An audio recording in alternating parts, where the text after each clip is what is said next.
Court is on the record in State of Ohio versus Molly Jenna Snavely, case number 25 TRC 445. On May 27, 2025, Ms. Snavely pled not guilty to one count of OVI, a second offense in 10 years under the A1A section of 451119. A second count of OVI, second offense in 10 years under the A1H section of the 451119.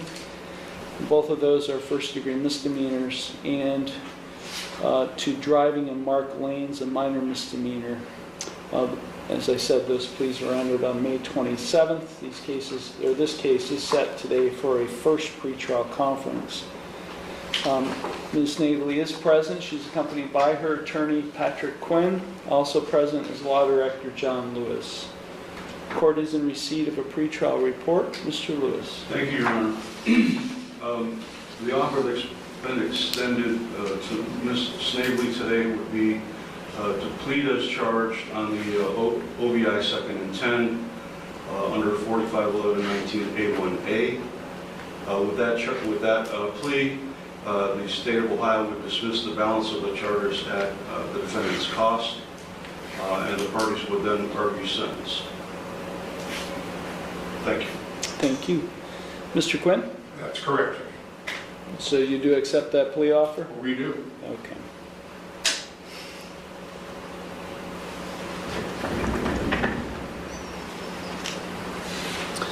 Okay, Ms. Snavely, it's my understanding today that you wish to enter a guilty plea to one count of operating a vehicle under the influence, a second offense in 10 years, that being a violation of the A1A subsection of 451119.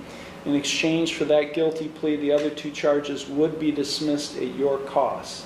Is that what you would like to see happen today? Yes, I do.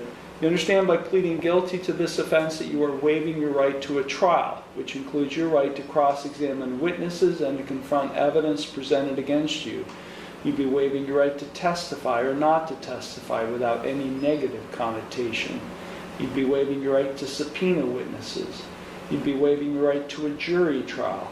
You'd be waiving your right to be proven guilty beyond a reasonable doubt. All of those are trial rights that you would be waiving by pleading guilty to this one charge. Is that what you wish to do? Yes, I understand. You are represented by Mr. Quinn. Have you had sufficient time to consult with him, and are you satisfied with his counsel? Yes, I am. Are you currently under the influence of any drugs, alcohol, or prescription medications that might affect your thinking? No.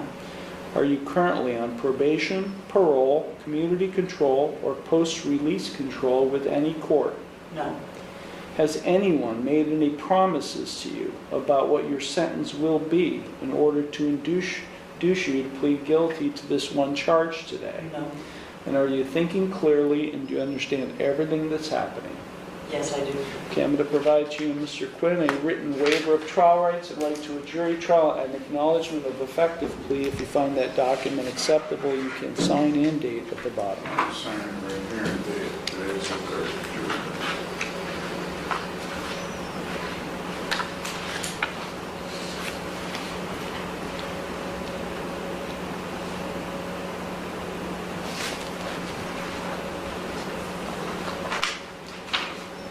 The court does find Ms. Snavely and Mr. Quinn have executed in open court the written waiver. The court does find the proposed resolution acceptable. I do find the defendant's plea of guilty to the one count of OVI under the A1A section to be knowing, voluntary, and intelligent. The court will accept the guilty plea to that one count, and I will therefore find her guilty of that offense. I will dismiss, pursuant to the negotiated plea, the other two counts at the defendant's cost. Okay, Mr. Quinn, before I impose sentence, is there anything you would like to say? I would, Judge. Thank you. Thanks for the opportunity. Judge, I've gotten to know Molly pretty well. She is an extremely competent business person who recently retired. And I think that had to do with what the alcohol issues, too much time on her hand, not used to a fast pace and making decisions and things. No excuse, Judge, just an explanation. So she called me about this case and I said, Mom, What are you doing? You know, you're endangering yourself, everybody else, you know, this is not appropriate. And she acknowledged that, and she took a responsibility, Judge. So Judge, I'm an alcoholic, I've been sober 20 years, so I gave her a program. I said, this is what you have to do if you want to get your life back on track. And she did everything, Judge. Very few of my clients ever do that. So she had an assessment, and the recommendations were given by Signature Health, which is good because there's always a mental health component to these things. She attends 7 to 8 AA meetings per week. That's more than I can try because I'm a little embarrassed. She's more diligent than I am. She has a sponsor. She's working the steps. She also has a therapist named Judy Jankowski at Signature Health, and she meets with her on a weekly basis because it doesn't matter whether you take the alcohol out, you got to fix the underlying problem. So she's working on all this, you know. Out of all my clients that I've ever represented, she's into it. She's on it. She wants to do it, just like she was in it when she was a businesswoman. So I'm really excited that she's doing all these things. I'm excited for her because she's got a chance to get her life back and live a good life and a normal life, which is what she wants to do. Judge, the minimum mandatory is 10 days in jail. I would ask if you consider doing 5 days in jail and some EMHA. We know we have to report to jail. I would ask if we could give you a date to report, depending upon what you do. And then, Judge, I've got a motion to release the vehicle and a motion for driving privileges that are pending. And I'm not sure how the court wants to handle that. But Well, now's the time. I'm gonna address that at this time as well. So. Okay, great. And Judge, I know that you have to put an interlock in her vehicle for any driving privileges, but it would sure save her a lot of embarrassment and things if you didn't put the plates on. Give her back her dignity. Okay. Thank you, Judge.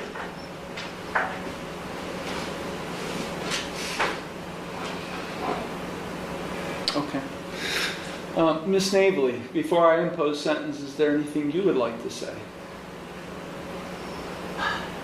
Yes, when I had my first DUI, there were a lot of things going on in my life. At the time, I was selling my company. I did not recognize that I had a problem with alcohol, and I have since recognized that I have a problem with alcohol. I put myself in Glen Bay for 28 days last year. This AA attempts that I've been doing have been ongoing for almost a year. I relapsed and got in the car. I'm so embarrassed about that, and I could have harmed somebody and myself. So I'm very committed to getting through this process. I realize that it's a very big deal, and I've known this. I did have a relapse, and I'm very sorry, especially choosing to drive when I was doing that. So I guess that's all I have to say. Thank you. Mr. Lewis. Thank you, Your Honor. The incident happened May 23rd of this year in Kingsville Township on Interstate 90. The trooper involved observed some marked lanes violations from Ms. Snavely's vehicle. He effectuated the traffic stop, approached the vehicle, alcoholic odor of an alcoholic beverage coming from her, and also she was slurring her words when speaking. Trooper attempted to conduct field sobriety tests with Ms. Snavely. He had to help her walk back to the front of his vehicle. Administered the HGN test, horizontal gaze and stagnance test. She exhibited all the clues on that test. Trooper didn't even attempt to administer any more tests due to her level of intoxication. She was placed under arrest, transported back to the Ashtabula Post, where she submitted to a breath test The result was .314. I'm sure Your Honor has already looked at Ms. Snavely's driving history. She has the OVI from 2021. She's got a driving under OVI suspension from 2022 and a physical control from 2022. I didn't want to stipulate or recommend the mandatory minimums because this is a pretty egregious offense. It's not a great driving history. I would advocate for a sentence higher than the mandatory minimum, Your Honor. Thank you. Thank you. Any response to that, Mr. Quinn? Judge, the only thing I would say is the goal of the court and law enforcement is to prevent people from doing this again, to get them on the right track so there's no more activity like this. And Molly has done that for herself. She's on the right track. She's done everything. She's been proactive because she doesn't want to be that person, Judge. She doesn't like that person. And she doesn't want to be that person herself. So I would like to ask the court to take that into consideration.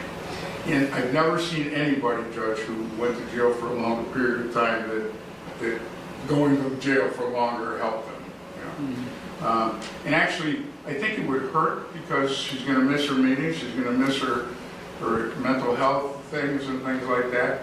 Now, if she misses a week, so what? You know, but if she misses longer than that, it's hard to get on track, and I'd just like to see you leave her on track if you could.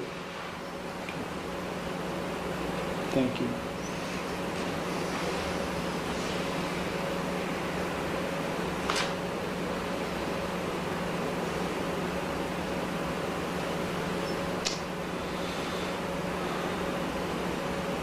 Okay, well, I mean, I'm trying to impose what I would consider a sentence that, in light of the circumstances, as well as something that I would consider to be fair and just.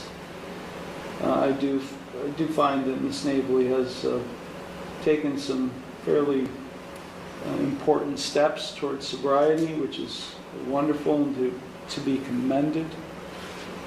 At the same time, how would I say this? And I've had to say this a few times since being on the bench. If I were to test a .318, I'd be dead. So your tolerance level must have been just incredibly high to even be able to function in any sense of the term at that level.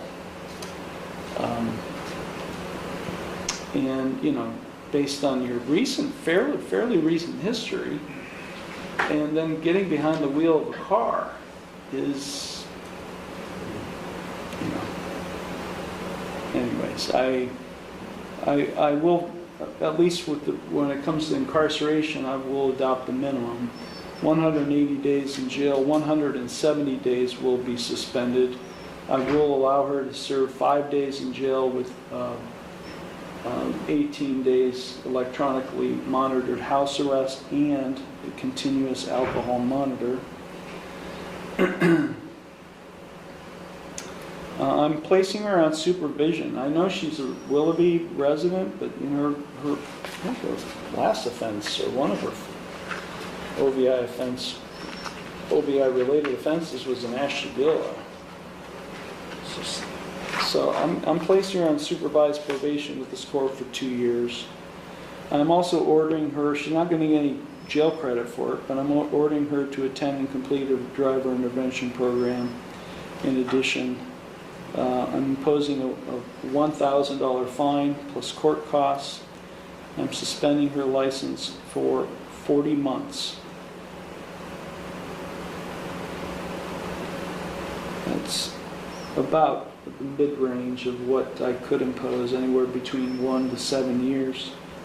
I will give her credit from the date of the offense, so this will commence on May 23rd, 2025. I will grant her limited privileges after the 45-day waiting period. Upon proof of financial responsibility and other supporting documentation, the court is in receipt of a motion for driving privileges.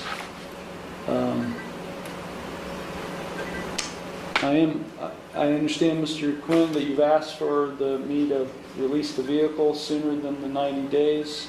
That's correct. I'm not going to permit that. The vehicle will be immobilized for the period of 90 days, effective on May 23rd, 2025.